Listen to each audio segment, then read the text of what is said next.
কিরে ভাই, mood of? ও বুঝেছি, আবার ঝামেলা করেছিস, আবার ফিলিং হার্ট করেছে। দেখ, রিলেশনশিপে এইটুকু স্যাক্রিফাইস তো করাই যায়। দেখ অনিক, রিলেশনশিপ নিয়ে অ্যাটলিস্ট তুই জ্ঞান দিতে আসিস না। তুই ফিলিংস এর কি বুঝিস?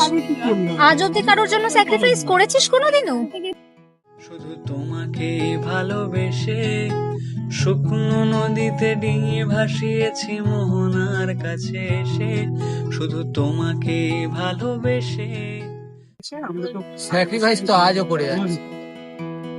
বাবা, কার জন্য স্যাক্রিফাইসটা করছিস শুনি? কেন, তোর জানাটা কি খুব দরকার? যার জন্য এত স্যাক্রিফাইস করছিস সে জানবে না? তার মানে কি এটা ওয়ান সাইডেড?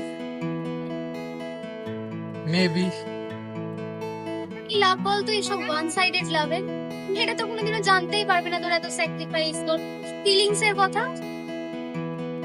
দেখ, লাভ কি ক্ষতিটা আমি জানি, তবে এটুকু জানি এটা আমার গল্প, আর এখানে আমি মেন ক্যারেক্টার। এখানে আমি রোজ জিতি, রোজ হারি, আর at the end of the day আমাকেই স্যাক্রিফাইস করতে হবে। এই পাঁজর ভরা ভালোবাসা দুহাত ভরে নাও, এই আধো আলো আধো ছাদু চোখ ভরে নাও, এই আমায় কিছু নাই বা দিলে